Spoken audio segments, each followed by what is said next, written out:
Saya Pak, Ya, kira-kira kenapa kita harus mempelajari akuntansi lembaga keuangan syariah? kalau menurut saya sendiri, kenapa? Karena dalam akuntansi lembaga keuangan syariah itu, yang pertama itu mengikuti pedoman Al-Quran. Terus itu sih Pak. Mengapa kita harus mempelajari akuntansi lembaga keuangan syariah gitu ya Pak?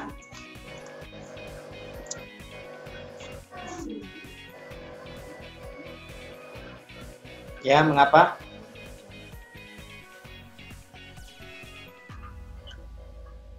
Karena menurut saya sudah terlalu banyak orang-orang yang mempelajari lembaga keuangan yang versi konvensional.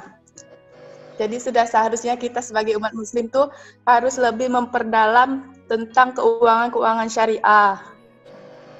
Ya, kira-kira akuntansi syariah dulu atau akuntansi konvensional? Menurut saya akuntansi syariah dulu, Pak. Karena memang di dalam Al-Quran itu kan ada juga akuntansi syariah itu landasan Qurannya. Itu di surah Al-Baqarah ayat 282. Kemudian ada juga surah An-Nahl. Kemudian ada surah An-Nisa dan saya lupa. Banyak Pak landasan teori yang ada di dalam Al-Quran. Dan ketika akuntansi konvensional itu ditemukan setelah akuntansi syariah itu menurut saya Pak. Karena memang di dalam penemuan ini akuntansi syariah ini udah berdasarkan Al-Quran. Itu Pak. Terima kasih Pak. Kenapa sih kita mempelajari akuntansi lembaga keuangan syariah ini? Salah satu alasan utamanya adalah karena bisnis yang akan teman-teman masuki nanti, baik di dunia kerja maupun teman-teman, misalnya nanti teman-teman masuk, lulus, lalu masuk di lembaga keuangan syariah, seperti perbankan syariah, BMT, asuransi syariah, pasar modal syariah, itu memiliki uniqueness-nya sendiri. Artinya bisnis ini unik, tidak sama dengan bisnis-bisnis pada umumnya atau bisnis yang kalau saya sebut bisnis yang konvensional, misalnya bank konvensional dan bank syariah, pasar modal syariah dan pasar modal konvensional. Nah, di mana uniqueness-nya, di mana letak keunikannya dari bisnis ini adalah salah satunya pada prinsip yang kita gunakan atau pada prinsip ya bisnis ini terapkan. Nah, prinsipnya adalah prinsip syariah, landasan utamanya adalah Al-Quran dan hadis. Jadi semua praktek bisnis itu berdasarkan pada acuan dari Al-Quran dan hadis, kemudian dari ijtihad ulama melalui fatwa dari yang dikeluarkan oleh Dewan Syariah Nasional dan melalui pengetahuan para ahli akuntan syariah. Nah, disitulah salah satu dari alasan kenapa bisnis ini tidak bisa disamakan dengan bisnis konvensional pada umumnya. Nah, apakah semuanya tidak bisa kita samakan atau apakah semuanya memang harus berdasarkan prinsip syariah? Jawabannya tidak juga. Maksudnya di sini adalah kalau memang ada yang masih bisa diterima pada prinsip yang konvensional dan dia tidak melanggar dari apa-apa yang dilarang Al-Quran dan hadis, itu boleh kita terapkan. Hanya pada fokus pada hal-hal yang sudah tentu dilarang oleh Al-Quran dan hadis. Nah, misalnya pada bisnis kayak khamar, perjudian, nah itu kan sudah jelas sifat dan larangannya. Nah, itu otomatis kita tidak bisa menerapkan prinsip atau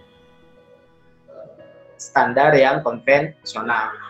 Kemudian selanjutnya, uniqueness yang kedua itu adalah pada produk-produk yang ada di lembaga keuangan syariah.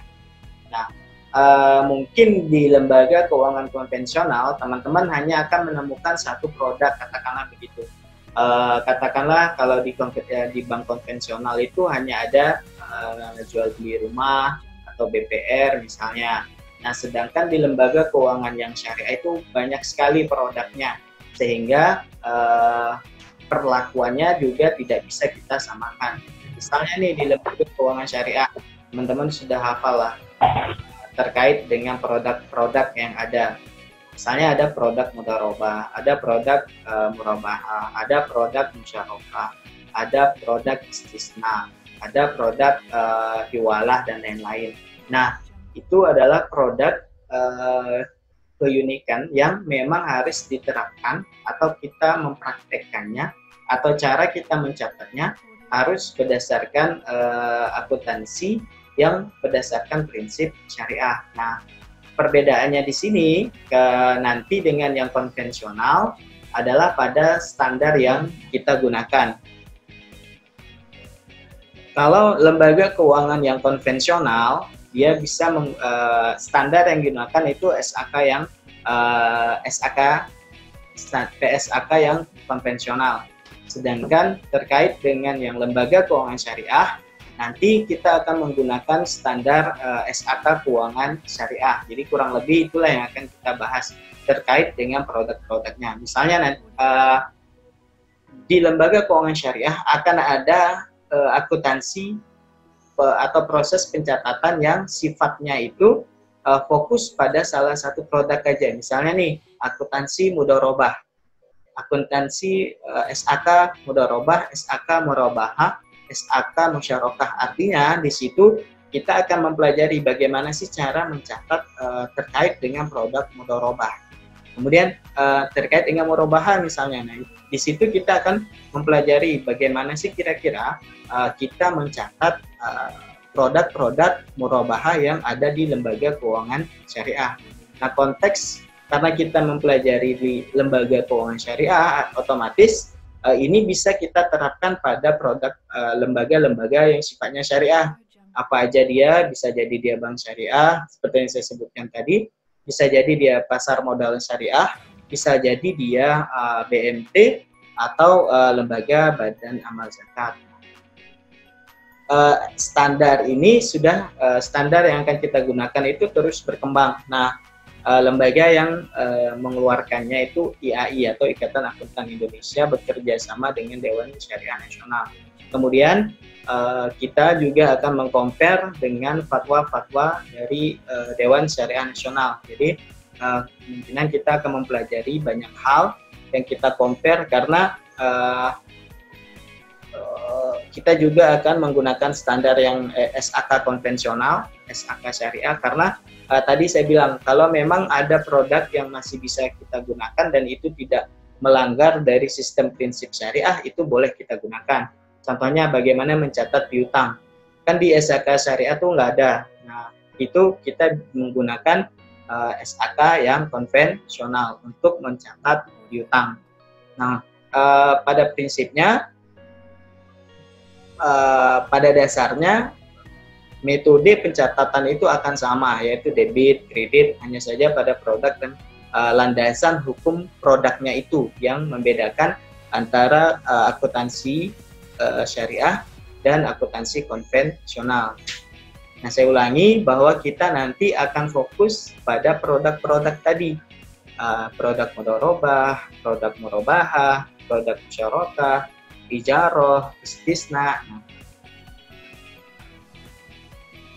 Sampai di sini, ada yang ingin teman-teman diskusikan?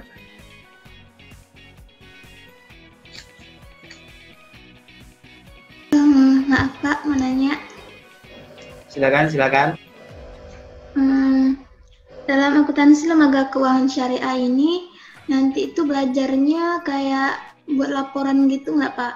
Kan kita akan fokus kepada produk-produk syariah seperti mudharabah, musyarakah, murabahah, istina.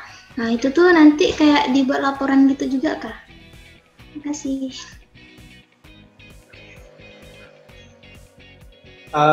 Produk akhirnya tetap kita akan menyusun laporan keuangan, terutama laporan keuangan khusus untuk lembaga keuangan syariah. Tapi kalaupun tidak terkejar Yang penting teman-teman itu tahu prinsipnya. Jadi nanti prakteknya akan lebih gampang. Karena kalau tidak tahu prinsipnya, menyusun laporan keuangan menjadi produk jadi pun nggak akan mampu. Jadi di akuntansi itu fokusnya sebenarnya pada basicnya, pada prinsipnya. Jadi kalau prinsipnya itu bisa, sebenarnya tingkatan-tingkatan yang lebih tinggi itu bakal ngikutin dia. Kacau kalau misalnya prinsipnya teman-teman nggak bisa. Nah makanya kuncinya berhasil di di akuntansi lembaga keuangan syariah ini, kalau di pengantar teman-teman bisa ngikutin di pengantar akuntansi. Jadi untuk misalnya nih dasar dari persamaan akuntansi, teman-teman udah pada bisa gitu. Sudah pernah lihat standarnya SAK Syariah?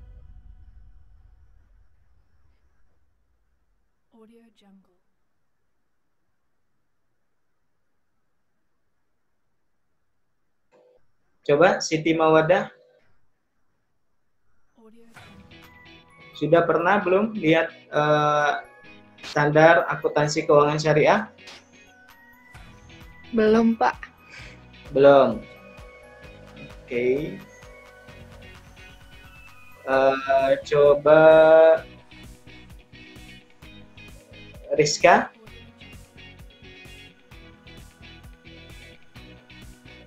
Sudah pernah belum lihat standar SAK Syariah? Belum. Ingat dulu Pak ya. Kira-kira covernya warna apa gitu?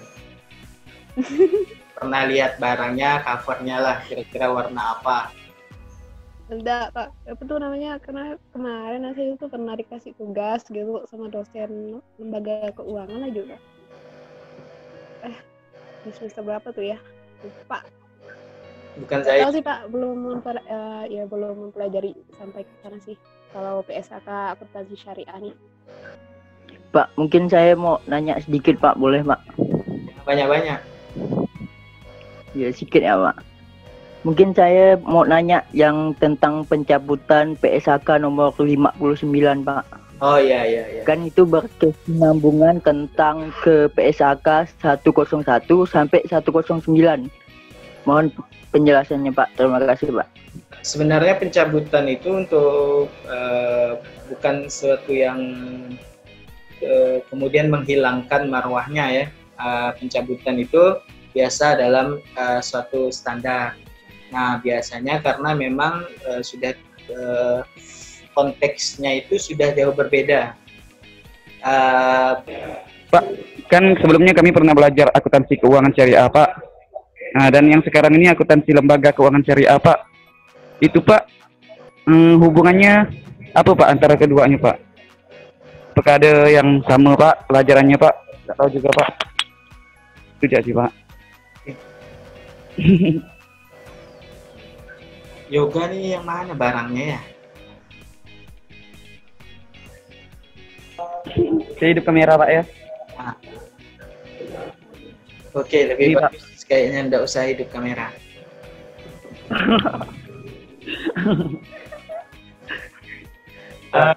Kira-kira apa bedanya gitu kan?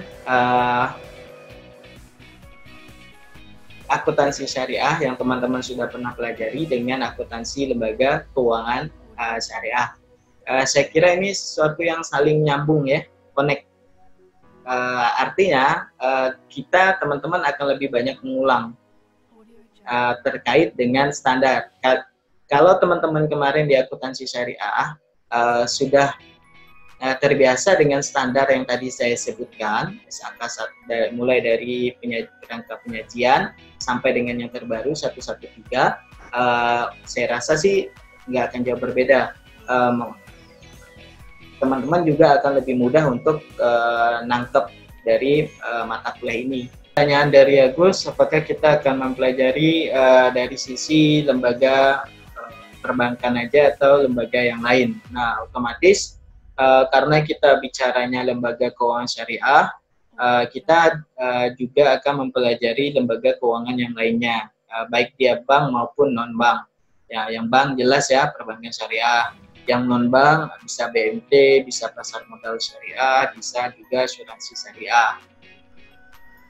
Jadi saya akhiri ya. Boleh untuk diakhiri? Boleh, Pak. Ya Pak. Selalu. Boleh, Pak. Oke. Kalau boleh, mari kita akhiri sama-sama dengan rasa syukur berdasarkan dengan mengucap Alhamdulillahirrahmanirrahim. Terima kasih, Pak. Terima kasih, Pak. Terima kasih, Pak. Terima kasih, Pak. cukup sekian untuk pertemuan hari ini. Mudah-mudahan bermanfaat untuk kita semua di masa yang akan datang. Teman-teman tetap sehat. Jadi minggu depan masih ketemu, masih bisa mengikuti perkuliahan baik melalui media lainnya yang nanti kita sama-sama. Amin. Kesehatan, salam keluarga di rumah. Saya Iris, Assalamualaikum warahmatullahi wabarakatuh. Waalaikumsalam warahmatullahi wabarakatuh.